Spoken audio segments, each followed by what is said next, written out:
आज ही Doubtnut app download करें। Doubtnut पर होगा अब आपके सभी मैथ्स, केमिस्ट्री, फिजिक्स और बायोलॉजी डाउट्स का सफाया। बस अपने क्वेश्चन की फोटो खींचो, उसे क्रॉप करो और तुरंत वीडियो सोल्यूशन पाओ।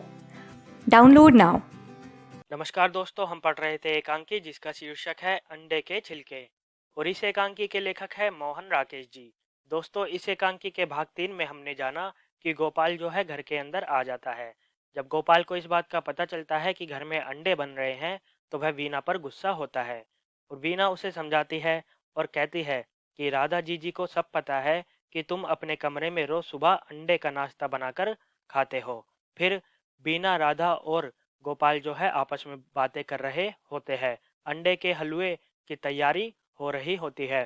तभी क्या होता है, तभी माँ जमुना की आवाज उन चारों को सुनाई देती है और बीना, श्याम, राधा और गोपाल जो है घबरा जाते हैं माँ की आवाज को सुनकर, क्योंकि माँ से छुपकर घर में अंडे बन रहे होते हैं। अब माँ को जब यह पता चलेगा कि घर में क्या हो रहा है तो क्या होगा, आइए जाने पड़ते हैं इस एकांकी के भाग 4 को।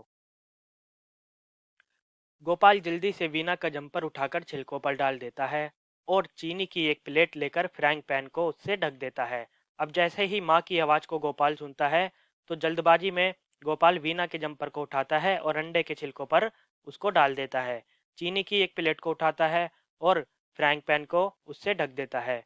जमुना आती है कहती हुई कि बीना, बीना, यानी जमुना जो है बीना बीना की आवाज करते हुए गोपाल के कमरे की तरफ आती है जहां पर अंडे का हलवा बन रहा होता है।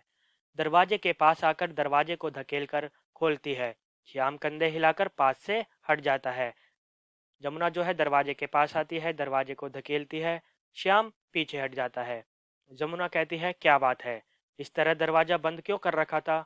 श्याम तो दरवाजे के आगे ऐसे खड़ा था जैसे अंदर किसी और को रोक रखा हो। क्या बात है, सब लोग इस तरह चुपचाप क्यों हो गए हो? जमुना जो है कमरे के अंदर आती है दरवाजे को धक्का देकर और कहती है कि क्या बात है, तुम चारों ने इस तरह दरवाजे को बंद क्यों कर रखा था? श्याम तो दरवाजे के आगे ऐसे खड़ा हुआ था जैसे तुमने किसी को अंदर रोक रखा हो। क्या बात है, तुम चारों इस तरह चुपचाप क्यों खड़े हो?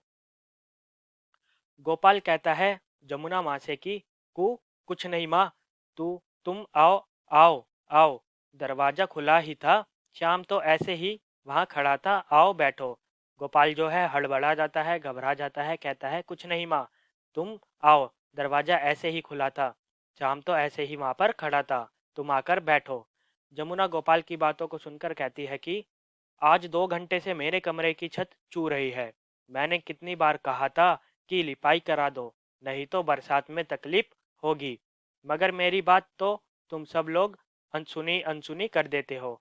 कुछ भी कहूँ, बस हाँ माँ, कल करा देंगे माँ कहकर टाल देते हो। जमुना जो है शिकायत लेकर आती है गोपाल के पास। वह कहती है कि आज 2 घंटे से मेरी कमरे की छत चू रही है। मैंने कितनी बार गोपाल तुमसे कहा था कि इस कमरे की छत की लिपाई करवा दो जिससे पानी ना रिस सके, लेकिन तुम मेरी सुनते ही नहीं हो। हर बात में हाँ माँ, कल करा देंगे माँ कहकर टाल देते हो। अब देखो चलकर कैसे हर चीज भीग रही है। क्या बात है, सब लोग गुमसुम क्यों हो गए हो? बीना, तू इस वक्त यह चम्मच लिए क्यों खड़ी है? और गोपाल, तू वहां क्या कर रहा है कोने में? जमुना जो है सबको गुमसुम देखकर पूछती है सभी से कि तुम इस तरह गुमसुम क्यों खड़े हो? बीना, तू इस वक्त चम्मच लिए क्यों खड़ी है? और गोपाल, तू कोने में क्या कर रहा है? गोपाल जमुना से कहता है कुछ नहीं माँ, यह वह यह वहां पर क्या नाम है उसका, वह वीना का हाथ जरा जल गया था, मैं इसके लिए मरहम ढूंढ रहा था। अब गोपाल जो है हड़बड़ा जाता है, दोबारा घबरा जाता है। उसके मुंह से शब्द जो है प्रॉपर वे में नहीं निकल रहे थे। वह घबरा कर कहता है कुछ नहीं माँ, यह वह वहां पर क्या नाम है उसका, वह वहां बीना का हाथ जरा जल गया था, इसलिए मैं उसके लिए मलहम ढूंढ रहा था कोने में खड़ा होकर। जमुना कहती है हाथ जल गया कैसे, मैं देखूं तो। गोपाल जो है बहाना लगाता है कि वीना का हाथ जल गया था इसलिए हम गुमसुम खड़े हैं सारे। जमुना कहती है कि वीना का हाथ कैसे जल गया है, लाओ मैं देखूं तो।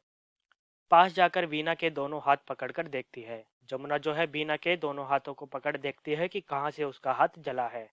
बीना जमुना से कहती है कि नहीं मां जी, ऐसा कुछ नहीं जला है, यह तो बस यूं ही चिंता करने लगते हैं, बस जरा सा ही था, हाथ से मल दिया ठीक हो गया।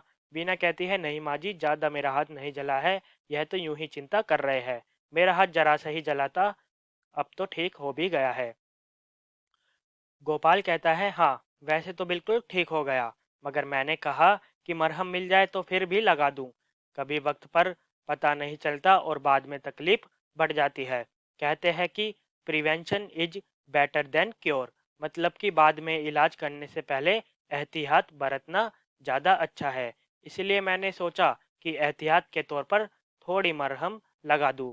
गोपाल जो है माँ से कहता है कि हाँ माँ, अब तो हाथ जो है बिल्कुल ठीक हो गया है, मगर मैंने कहा कि क्यों ना मरहम लगा दूं, क्योंकि वक्त पर पता नहीं चलता कि बाद में तकलीफ बढ़ भी सकती है। कहते हैं कि prevention is better than cure, मतलब इलाज करने से पहले एहतियात बरतना ज़्यादा अच्छा होता है, इसलिए मैंने मरहम लगाने के बारे में सोचा। जमुना गोपाल की बातों को सुनकर कहती है कि मगर इसका हाथ जला कैसे, यह इस वक्त यह ऐसा क्या काम कर रही थी। जमुना कहती है कि ये इस वक्त ऐसा कौन सा काम कर रही थी जिससे इसका हाथ जल गया। माँ के सवालों का जवाब गोपाल कैसे देगा, आइए जाने। गोपाल कहता है कुछ नहीं, कर कुछ नहीं रही थी, श्याम ने कहा था जरा चाय बना दो, तो उसके लिए चाय बना रही थी। यूं चाय बनाने में हाथ जलना नहीं चाहिए, मगर बाज वक्त होता है। गोपाल कहता है कुछ नहीं माँ, कुछ नहीं, कर तो कुछ नहीं रही थी, बस श्याम के लिए वो चाय बना रही थी। यूं तो चाय बनाने में हाथ नहीं जलना चाहिए, मगर वक्त और समय का क्या भरोसा, जलना था सो जल गया, वैसे चिंता की अब कोई बात नहीं है, मैं अभी मरहम लगा देता हूँ, और मरहम नहीं भी मिलता तो कोई बात नहीं, अपने आप ठीक हो जाएगा, बिल्कुल मालूम मामूली सा भी क्या, यही समझो कि जला ही नहीं है, अब तो महसूस भी नहीं होता होगा, क्यों भी ना। अब गोपाल जो है बातों को दबाने की कोशिश करते हुए माँ को यह एहसास दिला देता है कि वह जो कह रहा है वह बिल्कुल ठीक है। बीना कहती है जी हाँ, बिल्कुल महसूस नहीं होता। गोपाल कहता है और क्या, महसूस होने की कोई भी बात नहीं थी, तुम नाहक फिक्र कर रही हो अम्मा, फिक्र करने की कोई बात ही नहीं है, यहाँ नाहक का अर्थ होता है बेमतलब। वह कहता है महसूस होने की तो अब बात ही नहीं है माँ, वो ठीक हो चुकी है, यानी उसका जो हाथ जला था वह अब ठीक हो चुका है, तुम तो बिना मतलब फिक्र कर रही हो, फिक्र करने की अब कोई भी बात नहीं है, तुम खुद देख रही हो हाथ बिल्कुल ठीक हो गया है। जमुना कहती है मैं पहले ही कह रही थी कि यह मरदूद बिजली का चूल्हा घर में ना लाओ। यह मरदूद का अर्थ होता है निकम्मा, यानी जमुना को ऐसा लग रहा था कि बिजली के चूल्हे की वजह से वीना का हाथ जो है जल गया है। वह कहती हैं कि मरदूद बिजली का चूल्हा घर में ना लाओ, मगर माँ की बात किसी के कान में जाती हो तो ना, यह मरदूद हाथ नहीं जलाएगा तो करंट मारेगा, करंट नहीं मारेगा तो हाथ जलाएगा, हमारे जमाने में किसी ने ऐसी चीजों का नाम भी नहीं सुना था, यह इसके ऊपर क्या रखा है। अब जमुना कहती है कि मैं तो पहले ही कह रही थी कि यह बिजली का चूल्हा सही नहीं है, ये हाथ नहीं जलाएगा तो करंट मारेगा, करंट नहीं मारेगा तो हाथ जलाएगा, हमारे वक्त में ऐसी चीजों का नाम भी नहीं सुना था। और आगे वह सवाल करती है कि बिजली के चूल्हे के ऊपर यह रखा क्या है। अब गोपाल कहता है यह स्टोव के ऊपर माँ, यह अम्मा फ्राइंग पैन है। फ्राइंग पैन मतलब तलने की, वह क्या कहते हैं वह। अब जमुना कहती है तलने की क्या, क्या बहू यहाँ अलग से तुम्हें चीजें तल तल कर खिलाती हैं। जमुना गोपाल से कहती है कि तलने की क्या चीज है, क्या बीना बहू तुम्हें यहाँ अलग से चीजें तल तल कर खिलाती है, लगता है इसमें कोई चीज बना रखी है। पास जाती हुई अब जमुना जो है उसे लगता है कि स्टोव के अंदर कुछ चीज बना रखी है वीना ने, वह उसके पास जाती है, मैं भी देखूं कि नई बहू क्या क्या बनाकर खिलाती है। यानी जमुना जो है स्टोव के पास जाती है जहाँ पर अंडे का हलवा बनाकर रखा हुआ होता है। क्या माँ जो है अंडे के हलवे को देख लेगी, क्या माँ को सब कुछ पता चल जाएगा, आइए जाने। फ्राइंग पैन से प्लेट उठाने लगती है, गोपाल जाकर उसे बीच में ही रोक देता है। अब अम्मा जो है फ्राइंग पैन से प्लेट को उठाने ही लगती है, तभी गोपाल जाता है और अम्मा को बीच में रोक देता है। गोपाल कहता है अम्मा से कि ना ना ना ना अम्मा, इसे हाथ मत लगाना, हाथ मत लगाना। तुम आप ही कह रही थी कि हाथ नहीं जलाएगा तो करंट मारेगा, और करंट नहीं मारेगा तो हाथ जलाएगा। गोपाल जो है अम्मा से कहता है कि अम्मा इस स्टोव को हाथ मत लगाना, क्योंकि इसमें हो सकता है करंट हो। आपने ही तो कहा था कि यह स्टोव करंट नहीं मारेगा तो हाथ जलाएगा, हाथ नहीं जलाएगा तो करंट मारेगा। ऐसी मरदूद चीज का कुछ पता थोड़ी है। अम्मा, मैं तो पछता रहा हूँ कि क्यों इसे घर में ले आया। यानी गोपाल जो है बातों को संभाल लेता है। अम्मा जो है अंडे के हलवे के बारे में नहीं जान पाई है। अब क्या गोपाल अंत तक इस बात को संभाले रह पाएगा या नहीं, यह देखेंगे आगे। गोपाल आगे कहता है, वह वापस ले ले तो मैं अभी जाकर इसे वापस कर दूं। मुझे पता थोड़े ही था कि इसकी वजह से। गोपाल कहता है कि मुझे नहीं पता था कि इस बिजली के स्टोव से बीना का हाथ जल जाएगा। श्याम इसी बीच चारपाई से चंद्रकांता उठाकर उसके पन्ने पलटने लगता है। एक बार राधा की ओर देखकर वह थोड़ा खंकारता है। राधा गंभीर मुद्रा बनाए बैठी रहती है। श्याम जो है क्या करता है, इसी बीच चारपाई पर रखी हुई चंद्रकांता किताब को उठा लेता है और उसके पन्ने को पलटता है और राधा की तरफ देखकर खंकारता है। और राधा जो है गंभीर मुद्रा बनाए हुए बैठी रहती है। जमुना माँ जो है आगे कहती है, मगर यह तो बुझा हुआ है, यह बुझा हुआ भी करंट मारता है क्या? गोपाल कहता है, हाँ अम्मा, कभी कभी यह बुझा हुआ भी करंट मार देता है, इसका कोई भरोसा थोड़े ही है। अब गोपाल कहता है, हाँ अम्मा, ये बुझा हुआ स्टोव भी कभी कभी करंट मार देता है, ये बिजली का है और बिजली का कोई भरोसा थोड़ी ही है। ऐसी चीज चीज से दूर ही रहा जाए तो अच्छा है, कहीं तुम्हारा भी हाथ जल जला गया तो मुसीबत होगी। गोपाल जो है अम्मा को यह आश्वासन दिला देता है कि बिजली की स्टोव जो है करंट मार रहा है।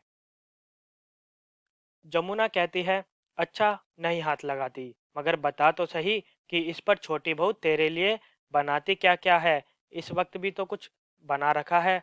जमुना कहती है कि अच्छा मैं इस स्टोव को हाथ नहीं लगाती हूँ, चल यह बता मुझे कि इस स्टोव पर आखिर बन क्या रहा है, इस वक्त भी तो कुछ बना रखा है छोटी बहू ने।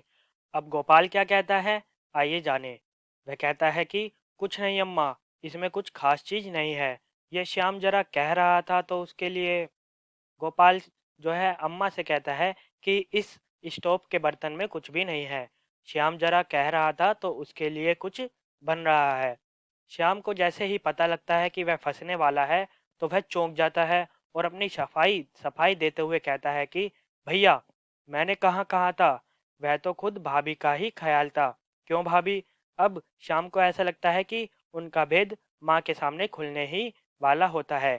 क्या माँ को यह पता चल जाएगा कि अंडे घर में बन रहे हैं? अब श्याम जो है अपनी बात बीना के ऊपर डाल देता है। बीना कहती है, हाँ हाँ, मैं कब कहती हूँ कि मैंने नहीं कहा था, ठीक है, मैंने ही तुमसे कहा था। राधा सहसा उठकर पास आ जाती है। अब बीना कहती है, हाँ हाँ, मैं कब कहती हूँ कि मैंने नहीं कहा था, ठीक है, मैंने ही तुमसे कहा था। लेकिन वीना और श्याम अभी तक यह नहीं बता पाए थे कि किसने क्या कहा था, और ना ही अब तक माँ को यह पता चल पाया था कि अंडे के बारे में बात हो रही है। तभी राधा जो है अचानक उठकर वीना के पास आ जाती है और राधा कहती है, बीना ने भी नहीं बल्कि हमने कहा था। राधा कहती है, बीना ने भी नहीं बल्कि हमने कहा था। अब गोपाल कहता है, जैसे आसमान से गिरकर भाभी। अब गोपाल चौंक जाता है कि राधा भाभी जो है सारी मुसीबत का जिम्मा अपने सर पर ले रही है। यहाँ पर बताया गया है कि राधा किस किस तरह सारी मुसीबतों को अपने सिर पर ले रही है, जिसे गोपाल देखकर चौंक जाता है। राधा कहती है, हाँ हाँ, ठीक बात तो है, हमी ने वीना से जोर देकर कहा था कि पुलटिस बनाकर श्याम के बांध दो। अब बिगड़ी हुई बात को राधा जो है संभालने का प्रयास करती है और वह कहती है, हाँ हाँ, ठीक ही तो बात है, हमी ने तो वीना से कहा था कि पुलटिस बनाकर श्याम के बांध दो। पुलटिस का अर्थ होता है हलवे की तरह पकाई हुई एक घरेलू दवा जो गांव घाव पर बांधी जाती है। इसे अपने तन मदन की होश तो रहती नहीं। क्रिकेट खेलने में कहीं टकने पर गेंद लग गई है, 2 दिन से कह रहा है कि चलने में जोर पड़ता है। हमने कहा कि ठंड का दिन है, कहीं दर्द बढ़ गया तो बैठकर 2 दिन हम ही से मालिश करवाते रहेंगे। वीना ने पुलटिस बना दिया है, अभी बांध देंगे तो रात तक ठीक हो जाएगा। राधा बात को संभालते हुए कहती है कि मैंने ही कहा था कि पुलटिस बनाकर शाम के टखनों पर बांध दो। अब शाम के ऊपर बातों को डालती है और दूसरा बहाना यह होता है कि शाम को अपने तन बदन का होश तो होता नहीं है। क्रिकेट खेलते वक्त उसके टखने पर गेंद लग गई थी। 2 दिन से वह कह रहा है कि चलने में दिक्कत हो रही है। हमने कहा कि ठंड के दिन है, कहीं दर्द बढ़ गया तो 2 दिन बैठकर हमसे ही मालिश करवाते रहेंगे। वीना ने पुलटिस बना दिया है, अभी बांध देंगे तो रात तक शाम का जो पैर है वह ठीक हो जाएगा। यानी यहाँ पर राधा जो है बात को इतने सहजता और सरलता से संभाल लेती है। गोपाल कृतज्ञता के भाव से राधा की तरफ देखता है। गोपाल जब यह देखता है कि राधा भाभी ने इतनी सरलता से बात को संभाल लिया है, तो गोपाल जो है आभार के भाव से राधा की तरफ देखता है। यहाँ कृतज्ञता का अर्थ होता है आभार। और गोपाल कहता है, यही तो मैं कह रहा था, यह लड़का अपनी सेहत का जरा ख्याल नहीं रखता। बाद में जब ज्यादा बिगाड़ हो जाता है तो मुसीबत घर वालों की ही होती है। शाम को आंख से इशारा करके, अब पुलटिस बंधवाकर चुपके से लेटे रहना, समझे। अब गोपाल जब यह भांप लेता है कि बात संभली जा चुकी है, तो वह बोल पड़ता है कि हाँ, यही तो मैं कह रहा था कि इस लड़के को अपनी सेहत का जरा भी ख्याल नहीं है। बाद में जब बिगाड़ हो जाता है तो मुसीबत जो है घर वालों पर आती है। अब गोपाल जो है अपनी बातें कहते कहते शाम की तरफ आंखों से इशारा कर देता है और कहता है, अब पुलटिस बंधवाकर चुपके से लेटे रहना, समझे। जमुना कहती है, लाओ मैं ही पुलटिस बांध देती हूँ, कोई पुराना कपड़ा वपड़ा हो तो दो, कहीं कोई नई धोती ना फाड़ देना।